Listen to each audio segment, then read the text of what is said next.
willing to grant you the Blake Snell thing is a little fluky. Like, you signed him late. You know, he was awesome last year. I would have signed him. Fine. Let's just throw him to the side. I'm not even going to get to him. Nick Ahmed. You brought in 34-year-old Nick Ahmed. And since playing 129 games in 2021, he played 17, 72, and now 41. Yeah, that guy's going to stay healthy. Michael Conforto, since playing 125 games, in 2021, he was out all of 2022, somehow played 125 in 2023, and is at 55 games this year. He's 31 years old. No one is putting Michael Conforto in the lineup 150 times a year because they know he can't last. Lamont Wade Jr., 109 games, 77 games, 135, down to 52. Okay, wow. Shocker, he's hurt. Mitch Haniger. Oh, remember Mitch?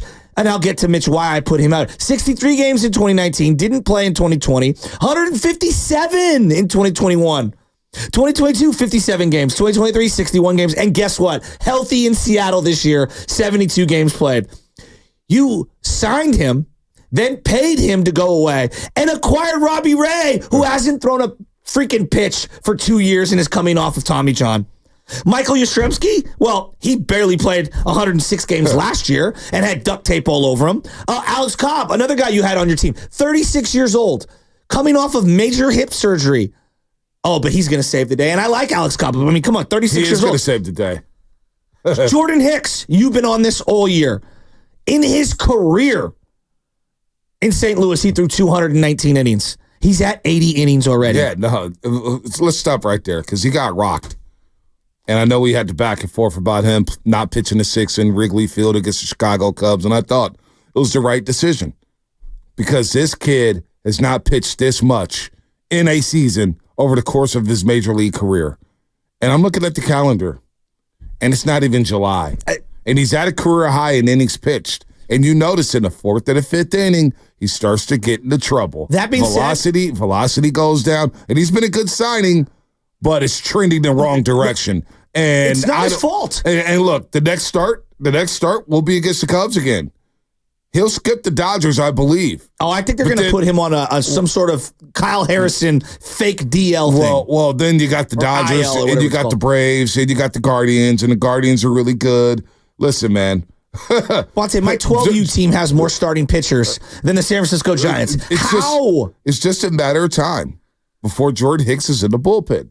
And again, you're reading off all these names. We're back in 2023 again. That's all it is. We're back in 2023 with a different cast of characters. You got one. Last year, you ended up with two pitchers, and Cobb barely held on. Hell, Cobb, you damaged him so much last season that it's affected him this season where he hasn't even got on the mound. And Logan Webb, thankfully, he gave you 6 yesterday. Thankfully, he gave you 6. Logan Webb is the least of my problems, even though the game started off and it was 3-0 before you could blink, and he can't hold a runner on to save his life. But he's the least of my problems. I love Logan Webb. But, like, your thing on Jordan Hicks is well taken now, and I'm not even mad at him. It is a good value find. But here's the problem when you're constructing a team with a bunch of has-beens and a bunch of guys who stay injured.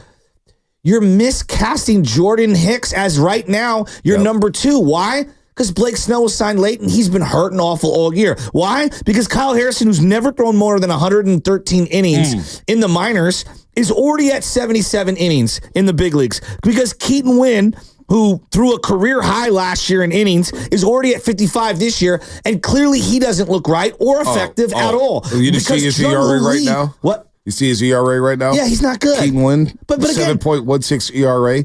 I'm not mad at any one of these individuals. Here's who I'm mad at. The guy who built a team of injured guys and miscast every single one of them to have major roles that their bodies wouldn't hold up for.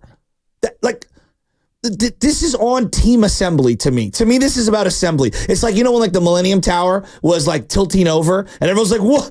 How could it be leaning? It's like, yeah, you built it with a bunch of faulty parts to hit a stupid deadline and a quota that you had no business, approving a building to be built to those specs. The specs you put together, this roster, everybody knew this wasn't going to work. Sure. Well, Heliot Ramos, who joined the Morning Roast. Now, Lupman, what was Chapman's numbers for the first 2 weeks after the Morning Roast? Who was he bat, like 177?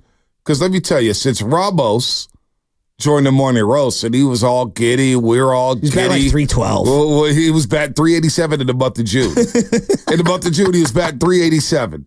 Now, we'll get to those splits in just a second. We ice bucket challenged him. Dude, he was going to get coffee with his girl. He was playing video. Oh, man, he was feeling good. We were feeling good.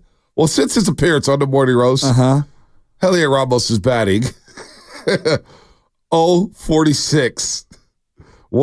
He's grounded into one double play. Oh, my God. He's got one walk. He struck out 7 times. Oh, boy. He's got 1 homer, 4 RBIs, and that homer's the only hit he has because he's 1 of 22. What did I do wrong? 1 of 22 since he joined the morning roast. His OPP is under 100. His slugging is under 200. Everything is flawed off the handle for Heliot Ramos at the plate. Defense is still okay, though. Yeah, because we're all watching for defense. That's going to really get the butts of the season. I'm grasping at positives here. Yeah, that's what's going to keep us from not changing the channel from 696 to maybe ESPN or something. Homie, who wants that defense? Who doesn't want to watch a Trenton Brooks, Tyro Estrada lineup? Oh, my God. Plus, even with Ramos struggling right now, he's still probably the most exciting at-bat for the Giants in any given game. Not even close. They got KD, but we got Jaden McDaniels. Exactly. I mean, they got Sonny Gray. I mean, jeez Louise. They got Sonny Gray. We got Keaton Wynn. I mean, I feel like Sonny Gray I don't even. Sonny Gray through yesterday's outing was more effective than Blake Snell, Tristan Beck. Like, name who you want on the Giants that you expected to have a role this year. It's been a nightmare. And again, it is a nightmare. I'm not even going to scream and yell. Because you're close. Because the evidence is so obvious. The evidence is so obvious. Wait, no, hold on, LJ could have picked a better team in free agency and spent $200 million better. Chesky, let me throw some reality at you. The reality is I'm begging for this team to completely bottom out so we could reset everything. Oh, I'm going to do some trolling right now. You know what? As bad as things are right now for the Giants. Their uniforms look good. I mean, like what? They're only 3 back in the third wild card. Just shut up. 3 back in the third wild card. I said what I said. 3 back in the third wild card, but you know what? The garbage can is jealous of the stink coming off the Giants. But you know what a way to honor Willie Mays. Let's go out there and look lifeless for a week. Jeez Louise. So now Ramos, when he joined the morning roast, he was batting 387 in the month of June. Yeah, what is he now? Well, as we come back in on a Monday, he's batting 298 in the month of June. The OPS slugging everything. It's just, oh, my Lord. Listen, they lost 5 in a row. Hell of a way to honor Willie Mays, you're right. Go to Rickwood Field, you give it up. This Donovan kid, never even heard of him, but he's hitting things left and right for the Burleson. Burleson looked like Babe Ruth, for crying out loud. Was Stan Musial? Who the hell was that? He was hitting everything. So all of a sudden, the Cardinals have life. They're red hot. They've won 3 in a row. They're 73 in their last 10. But the Giants, we're going into the stretch. And now the focus does shift back to Farhan Zaidi. We'll honor Willie Mays tonight at Oracle Park. We'll see what happens with the Cubs, and Willie's going to get honored every single day for the rest of the season. But now that Willie's death is starting, we've had a week or nearly a week, Shasky, to digest everything that happened with Willie Mays and Birmingham and everything. Now the focus shifts back onto the baseball team. And the baseball team, 25th in team ERA, whip is bad. Bottom 5 in defense, every defensive metric. Oh, and I don't know if you know this. The Giants are the worst team in baseball in terms of stolen bases. Oh, really? By a large margin. Wait, you're telling me that they're give up more stolen bases than anyone in baseball. Oh, so you're telling me great recipe. So you're telling me they're slow and unathletic? Yes. How is Jung Hoo Lee going to help with that? Because Jung Hoo Lee had 2 stolen bases in his little time. And I'm not even. That's 10% of all stolen bases for the Giants. I'm dead serious. Yes. What did they have? 25, 26 or something like that? So you brought up all those players at Farhan's side. Haniger. I mean, that's my favorite. People are like, well, Robbie Ray. It's like, you signed Haniger and were forced to deal him. And by the way, he's played 72 games this year. Has he been productive? No, but of course he's healthy. But DeSclafani too. You acquired a guy who was coming off of Tommy John, and I hope he does something for you. But like, what? You don't get credit for that.